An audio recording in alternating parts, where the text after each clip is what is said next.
the jungle, as the final pick of the draft for the Golden Guardians is a Nautilus, so even more CC, more initiation for this team. I really like this pick because the usage of the ulti can guarantee the follow-up is going to be here, the fight is going to be here. It lets Volley and Galio and Kennen all jump in there. I think this is a solid way to round out the draft here for them.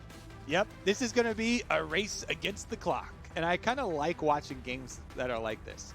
FlyQuest have looked their best when they're playing the clock side of it, playing the scaling side. We are the clock. Try and do something. See what happens in 15, 20, 25 minutes later on.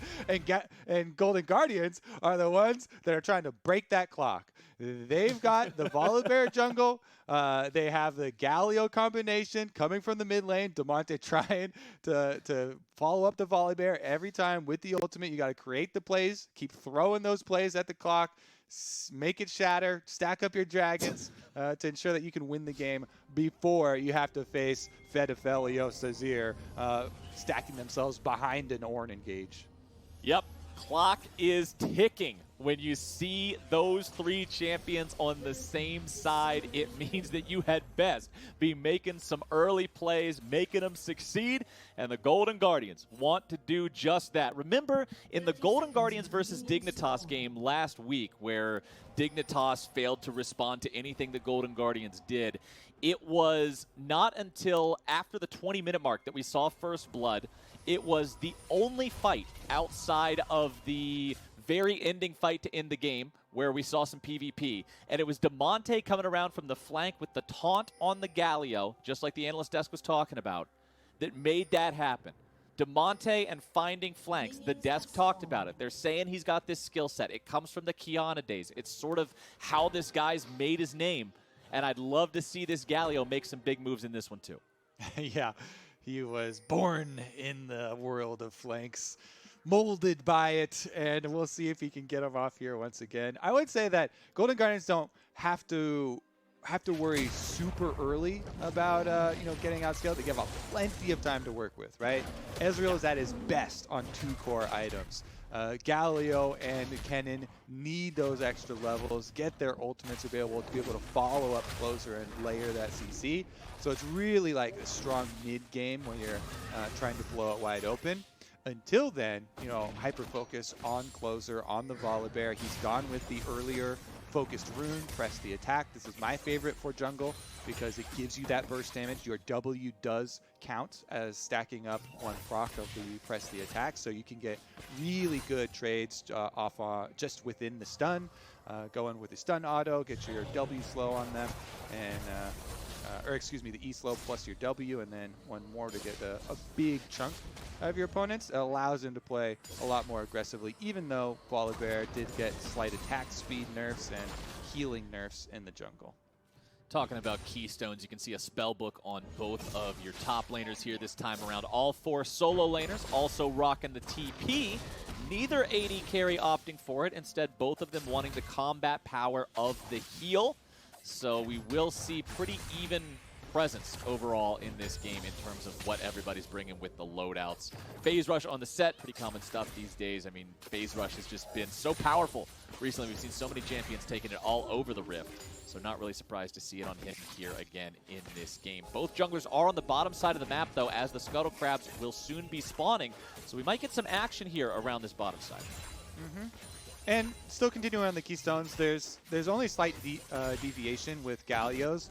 A lot of them do like Summoner Spellbook and trying to get the most out of rotating Summoner spells with the Nimbus Cloak, but Phase Rush, you get so much versatility when you hit your EQ autos to be able to move once you are channeling your taunt for yourself to maneuver into a better spot. And sometimes it's kind of hard to do because when you're facing Azir, Ornn, and even Sett, there's a lot to get around. So Damonte's got a lot of mobility for himself on this Galio to try and find those good flanks, find those good taunts for himself. Closer coming over here to defend against the dive rather than going down to take away enemy Krugs, and Santorin will be able to get out with his stealings.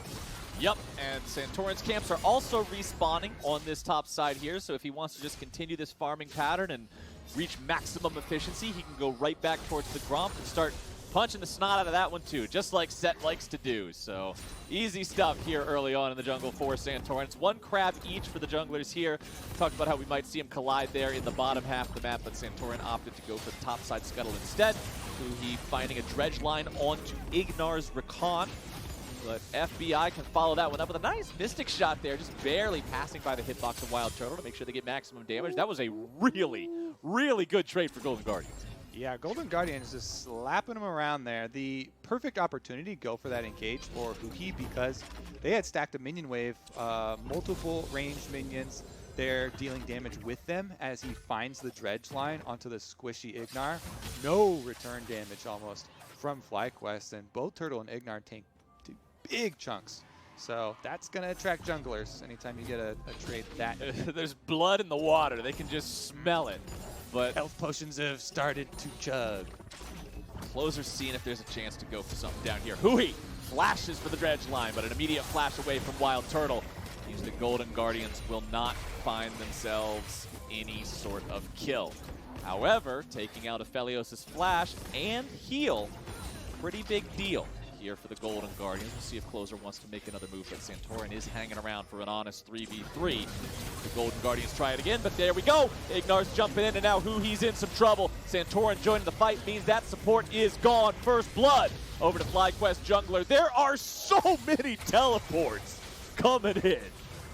FlyQuest assemble! Everybody bottom lane! That was like a Power Rangers all beaming into the location to fight the bad guy, man. That was crazy.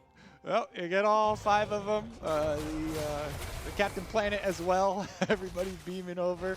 And the reset will go to Golden Guardians getting Hauntzer a good recall and the Kennen pushing in, but FlyQuest do get the first blood, do get that reward. In exchange, because of the reset though, Golden Guardians will get Dragon, first Dragon plus Hauntzer got to shove the wave all the way in on the Kennen. It's going to have more harassment now. So honestly, not that bad of a trade for Golden Guardians. You give up 1 kill that is indeed first blood, but a lot of the times, teams will even think of sacrificing one champion's life for a Dragon Steel later on, so we have to get that one. Huhi is the reason because he went in as soon as they went for the fight with IgNar and WildTurtle, whereas Closer was looking at Santorin. They actually saw Santorin peek his head out of the tri-brush first, and Closer was looking like he was going to back off, but as soon as Huhi went in, they do get the collapse, and the extra teleport comes through for FlyQuest. That's the bad part about being the dude who's got to start everything off. You can also be the dude who finds yourself in the middle of a real bad situation if somebody shows up to crash the party. But Santorin will be happy to get on the board nice and early, as we could see the 1v1 coming through here in the top lane, but the CC from Hauntzer allows him to get away, even sidestepping the back end of that ulti from the Ornn. So no real kill threat up here, and with the Ornn ulti on cooldown now for quite a while, the early levels have a pretty significant timer on that one. Hauntzer's feeling plenty safe up here. Yeah, he feels just fine. Solo also just going to continue to build his own items, get your sustain out of the river with your honey fruit. It's like a mini objective for Ornn. Honey fruit in the river, always going to check because that's the only thing you lack is looking for more sustain. Closer does get through. Stun from Hauntzer. Oh, here we go. Hauntzer's ulti means Closer can get into the fight. Solo tries to flash away, but the bear don't care. Hauntzer picks up the kill.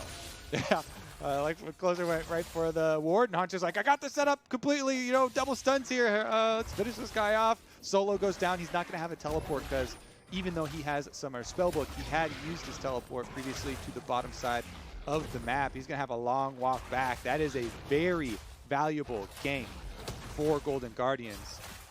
FlyQuest are trying to get their resources here in time, and it looks like the walk back from Ornn might get there because they're delaying on the eyeball procs here for Rifttrail. Wow, they actually stop it there. Good stuff from FlyQuest, but the fight's not over just yet. IgNar has arrived. No level 6 on this Rakan. Top laners don't have their ultis here ready to go either, but the damage coming in from PowerOfEvil will shred Damonte asunder. Closer's going to be the next one who's targeted. Santorin making sure he tanks up there on the front lines and heads back to grab that Rift Herald. Not only do FlyQuest punish the Golden Guardians and stop them from taking the Rift Herald. They secure it for themselves. They take down 2 players from GG. That could not have gone better for the FlyQuest boys. 1,000 points to whatever house Santorin is from. He clapped Damonte The house of the there. jungle, baby. The house jungle. Look at this clap from Santorin. He's messing around with the Rift Herald here, pulls in Damonte. They get the full combo with IgNar. Immediately PowerOfEvil goes in. They burst him down, and then Santorin ults him over to finish off Damonte. Takes closer to dunk him on top of his teammate. Finishes off the punch. FlyQuest even got the last hit on the Rift Herald to boot. So as soon as we are talking about such a valuable gank topside for Golden Guardians, because Rift Herald does take so long to take, early stages in the game, it's kind of gated by the timer on the eyeball opening, which can only be sped up by autoing it faster. It's plenty enough time for FlyQuest to reset. They fight him off, and Santorin plus PowerOfEvil really combined for some valuable kills there on the mid and jungle. Yeah, I love seeing those kills with the Sett ulti. The ability is just so powerful. Throw him through the air, slam him into the river. Slam the big old bear on top of his head. Yeah. How bad would that hurt, getting a bear suplexed on top of you? Dude. A space bear at that. Oh yeah, we got to remember it's the space Volibear skin. Or wait, is he Arctic Ops or something like that? He's a okay, maybe that one's it. I can't really tell. Looks kind of like an astronaut. He's some sort of astronaut mountain bear. That's what we're gonna go with here. As the 1v1 between the top laners goes off, and Hauntzer uses his Ignite from his Summoner Spellbook to make sure he wins the trade. But that did cost his ulti, and Solo still has his ready to go. You know, I would look kind of dumb now thinking that it's an astronaut skin because there's no helmet on it. That would be a terrible, terrible astronaut skin to not have a helmet in your suit. So I'm going to go ahead Flowers, and... Kobe, and Riot Games do not endorse trying to be an astronaut and going into space without your helmet. Please do not do this. We will not be legally liable or responsible for whatever happens to you when your head explodes because of the lack of pressure. Wear your helmet. The helmet's going to be the first part that you design, honestly. If you're yeah, you're really going to need that. I'm gonna take the L on that one. Sorry about that. It's okay. Okay, so we're done with Astronaut Volibear. He is most definitely Arctic Explorer Volibear. Yeah. And Santorin is most definitely taking down this Drake. So there we go. 3 Ocean Rifts in a row. But we don't have one team taking the first 2 this time around. So no fast stack on the Ocean Soul here. As here comes Closer's initiation onto the turret. The turret shots are disabled. The power of the Volibear ulti means easy money there for the Golden Guardians. Closer paying attention to this top side of the map, trying to help Hauntzer out. As Shelly's summoned up in the bottom lane by FlyQuest. They have this turret nearly down already. Need a little bit more damage, and they'll finish that one off. Aphelios ulti doesn't find anybody. IgNar trying to go in there with the quickness. A lot of damage down at WildTurtle, but good control of Huhi. Means FlyQuest are the ones who come out on top there in the fight. They'll take first turret, and they'll take the free kill. Yeah, Turtle actually nailed him with the Moonlight there. Barely enough to get the Gravitum. Got the root, and that caused Huhi to turn back around. Again, the sacrificial Nautilus. Like you're saying, Nautilus is mostly a one-way champion, and Huhi valiantly wanted to go in, sacrifice himself for FBI. Keep the Ezreal alive, which honestly is worth, because the more time you have FBI out there stacking the tier for his Muramana transformation, farming up, proccing the call, looking for his 2-item power spike, is going to be the big goal for them. In the end, FlyQuest get the bigger cash in, obviously, take the whole turret, get the first turret bonus gold and local gold all cleaned up, allowing them for an easy rotation. Once you take that bottom side, to switch WildTurtle up to the top side. Throw your pressure at those plates. They've got 30 seconds to work with, and Solo can easily handle bottom by himself. Absolutely. I want to see the replay of that last fight as the turret went down, too. I thought it looked like WildTurtle's ulti barely missed everybody, but just barely catching Huhi to supply that kill means Turtle's in a great spot now. 1-0-1 here on the Aphelios. He's got even farm with the Ezreal. I talked about in Champion Select how these are hyper carries, man. Aphelios and Azir, if we get to the late game, if we get to 35 minutes and it's a pretty even game state, all of a sudden life's going to look really difficult for the Golden Guardians as IgNar is just doing something in this lane, man. He's partying. Yeah, they are well aware that multiple members of Golden Guardians could be in there. And that is just easily scanning the map. If you look from FlyQuest perspective, so many Golden Guardians members were missing, and they had not shown anybody on bottom half there to match solo yet until, you know, they finally see Hauntzer head up. WildTurtle and IgNar play intelligently. They play it safely, just standing in front of the minions, using the sniper gun to get the extra CS there. So good job playing safe after such a big victory on the bomb side. And here's what I was talking about. Just gets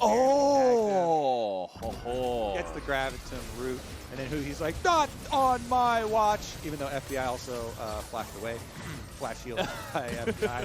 So, you know, his heart is in the right place, but FBI maybe say, I got flash. His heart's in the right place, but his body's in the ground. That's not exactly where you want to find yourself these days. True. It looks like we barely see the support from FlyQuest get himself out of a dangerous spot there against the Golden Guardians. Shelly 2 has spawned here in the northern part of the river. She's back to avenge her fallen cousin. And Golden Guardians are seeing if maybe they can make this one go better than the previous one did. IgNar still has flash and ulti ready to go. FlyQuest want to team fight this one just like last time. Santorin ready with the blast cone. Turtle going to position himself well to make sure he doesn't take that blast cone over too. IgNar going in, trying to find an opportunity. Santorin having to flash away. Here comes Hauntzer. He's looking for the damage onto everybody, and Santorin will be shut down. FlyQuest tries to repeat their previous success, but Golden Guardians collapses in force. They use the power of their team nice and early to take down the enemy jungler and secure the objective here for themselves. FlyQuest will gain nothing in retaliation, and that's a big win there for the Golden Guardians. Yeah, Rift Out number 2 going over to their hands as well. They need it desperately. They have been unable to do much damage to any of these turrets to try and open up the map, which is critical when your team hinges on flanks. They have to get, you know, Volibear jumping in there, Kennen to find flanks so that you get a good spot for the Galio ultimate. Once again, like we talked about yesterday, the Santorin illustrated how for Sett you can kind of sacrifice yourself and use his ultimate to dunk Hauntzer out and away from the team fight, and then, you know, Galio ultimate was used on that area too, so the rest of FlyQuest dispersed, but because Santorin went in first, he went down anyway, and with no jungler, easy objective there for the Golden Guardians, bringing the gold really close back to even, and then if they can get a turret, whoa, Hauntzer face checks. Solo? Oh no, man. Ornn's a pretty tanky boy, but is he tanky enough to survive this one? Huhi's gonna say no, and Damonte lets loose the winds of war as Hauntzer's about to die here in the back line. IgNar and WildTurtle chasing after him, but the Kennen gets away with sub 100 HP as the bottom lane of FlyQuest has to retreat. Hauntzer barely keeping himself alive in that situation as Golden Guardians try to secure this Scuttle Crab here. Closer looking for the opportunity, but considering FlyQuest has control over the bottom side river, they can't quite do it. And now, even though Golden Guardians got the pick, because their own top laner is so low, they can't go after the Drake right now. And one thing I want to point out, Kobe, as we're waiting for this Drake fight, this one's, now correct me if I'm wrong, but this one's for my boy LS. That Morello Namicon is a sin. There is no big healing on the side of FlyQuest right now that needs to negate. And now it's Golden Guardians who have found themselves a kill onto WildTurtle. With the enemy AD carry down, FlyQuest must concede this objective. It is Golden Guardians taking control of the bottom side of the river. It is Golden Guardians grabbing their second Drake of the game. Meanwhile, Shelly's just putting in some work on the tier 1 in the mid lane. Good plays coming out from GG. Flowers, you turn my eyes towards the items for 1 second, and Turtle gets wiped from the map.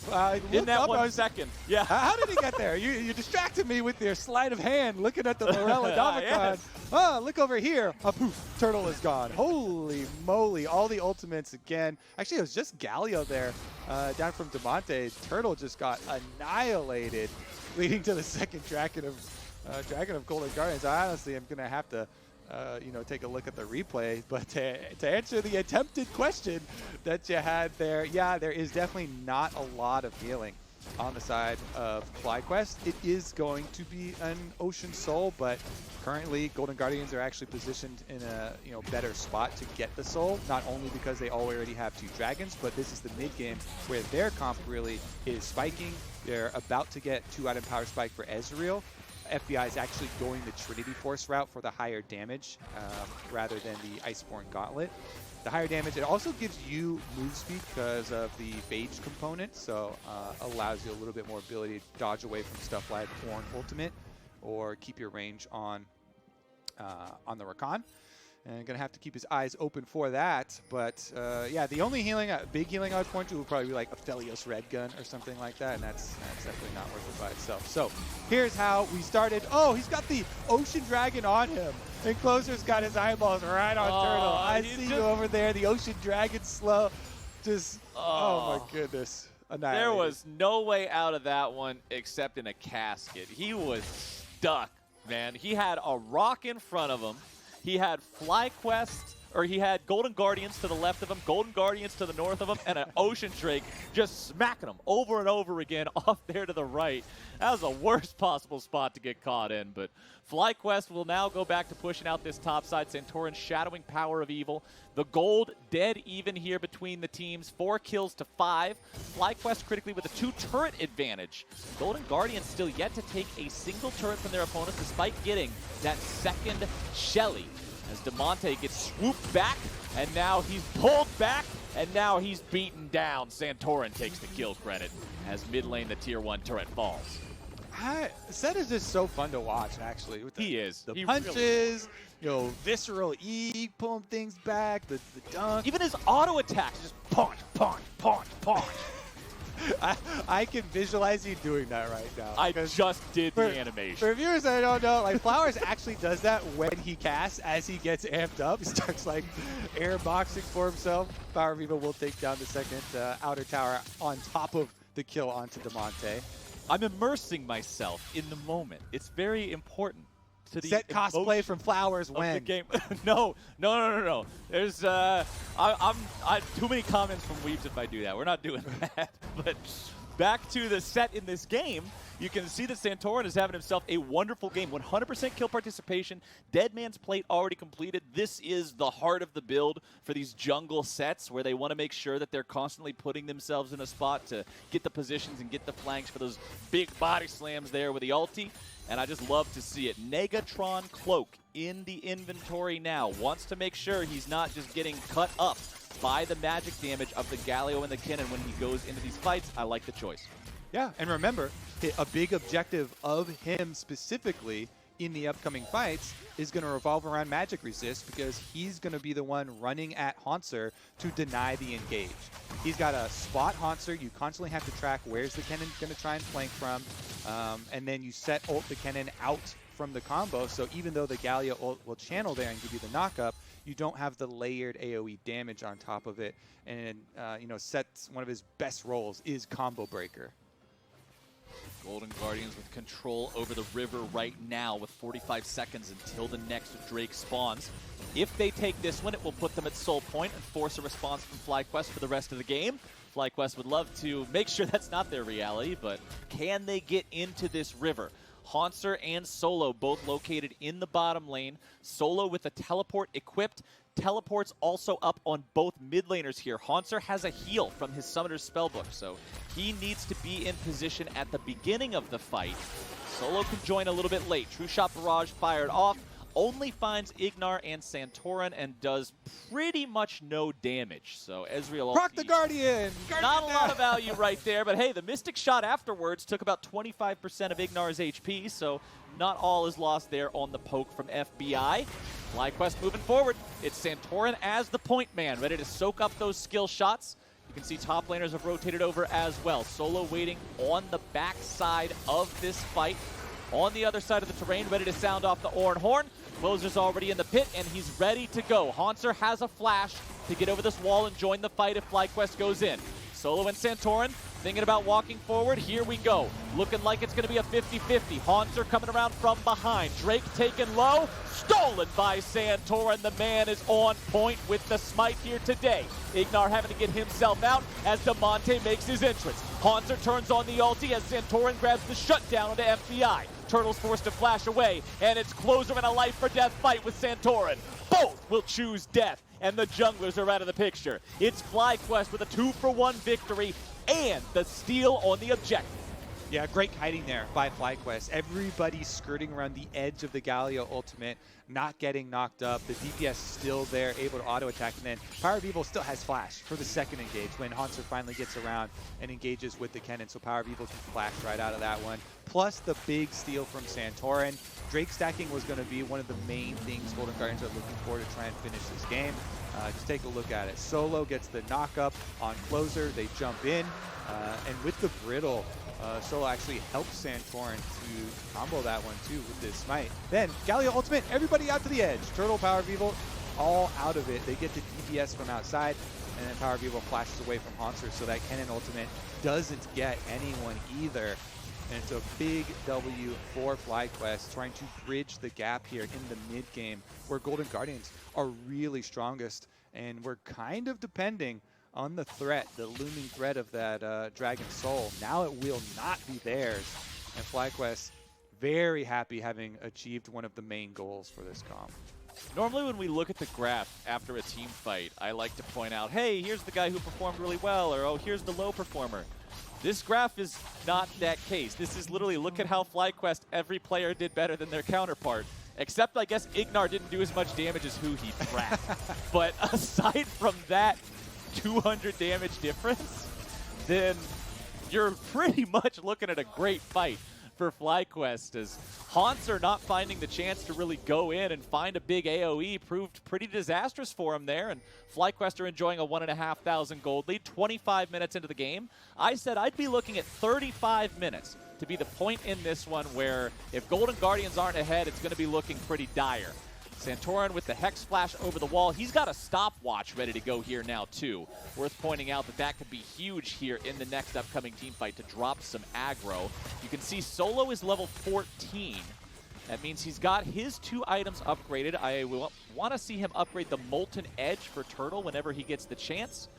And then after that, let the pieces fall where they may. Normally, the Ornn players do want to prioritize upgrading the items for the carries, but only if it's the item that the carry wants upgraded. Usually for the mage, that would be the Rabadon's Death Cap too. So that'll probably need to wait a little bit as PowerOfEvil still building towards that Hourglass. And I do want to point out, you were right earlier, by the way, Kobe, when you said that Hauntzer may not build defensively at all because he's got the Galio. Void Staff, 3rd item. That means that this Kennen has no ability to drop aggro once he goes in. FBI firing off some shots there to try to protect his jungler, who did have to ult defensively. And FlyQuest just keep looking for these picks. I'm already, honestly, really worried for Golden Guardians.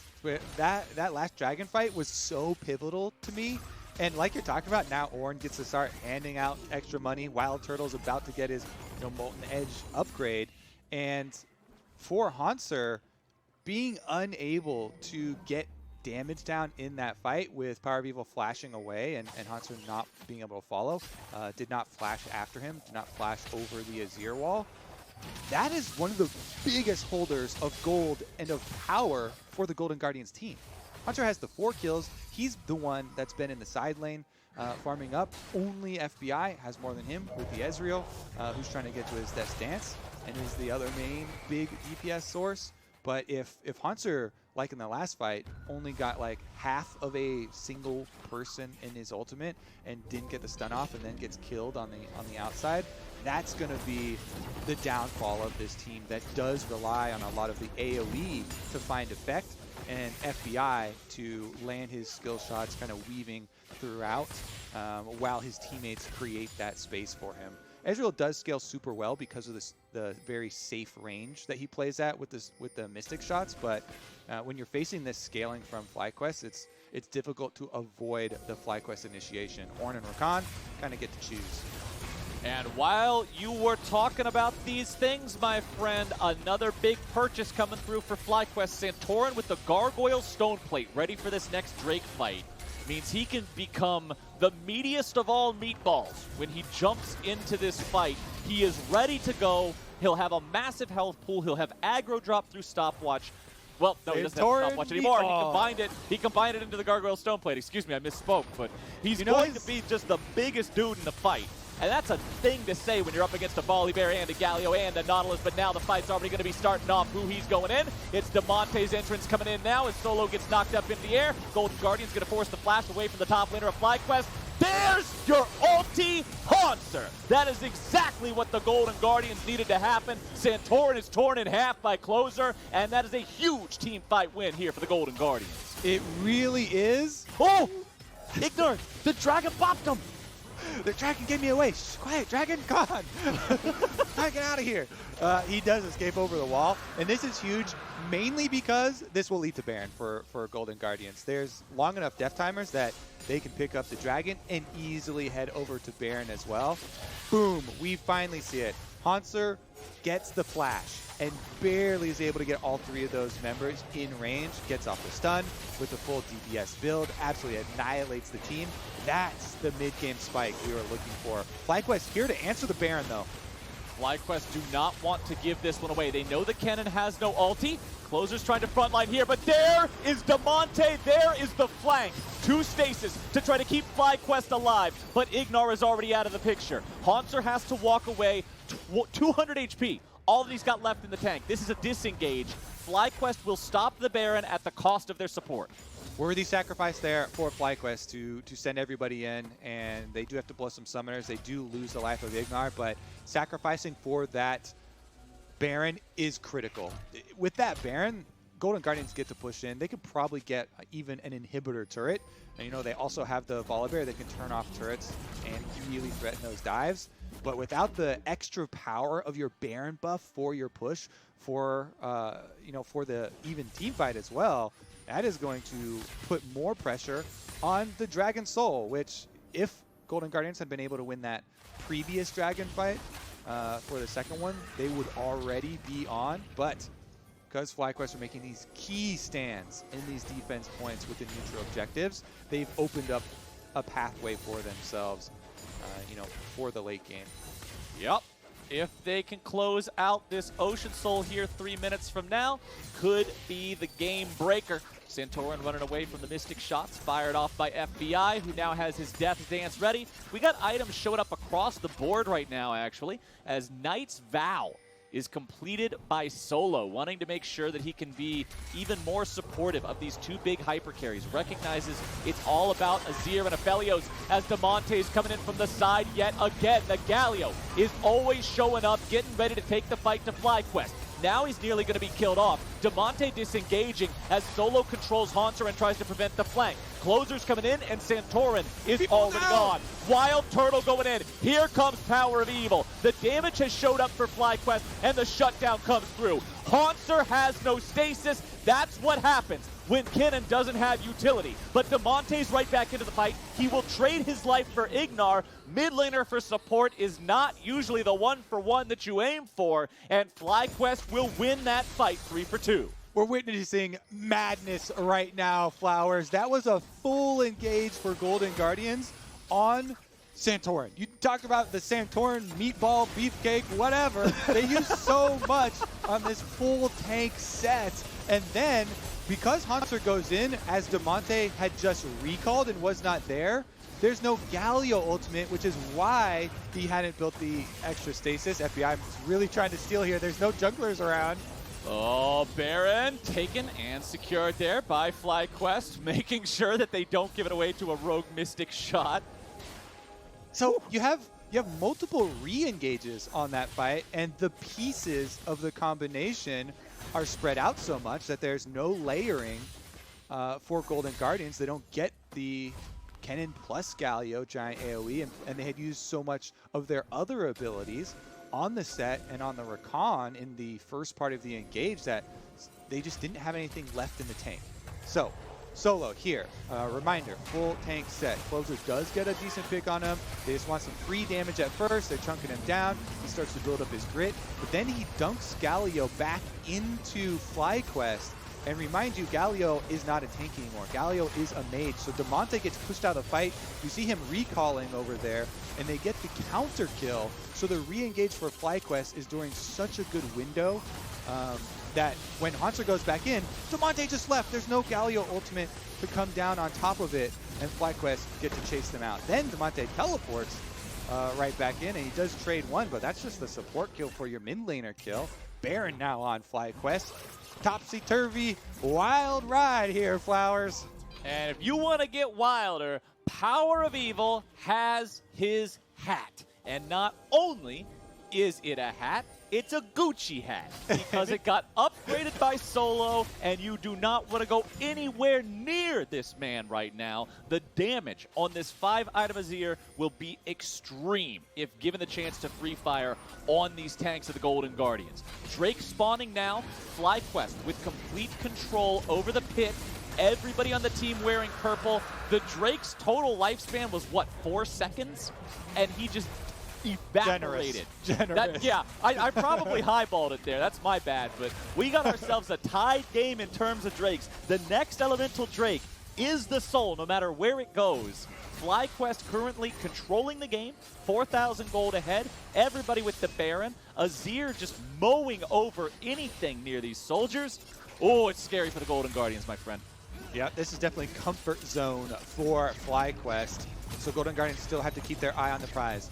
Combo, combo, combo. They've got flash available for Hauntzer. Even flash available for Damonte on a follow-up. So you critically have to get your layering of your Kennen plus your Galio AOECC set up after Huhi has got somebody locked down with the Nautilus ultimate. That's just so hard, though, because there's a lot of disengage on FlyQuest, Azir ultimate, and you have to constantly be worried about Santorin dunking you out. You see Santorin right now is just staring down Hauntzer.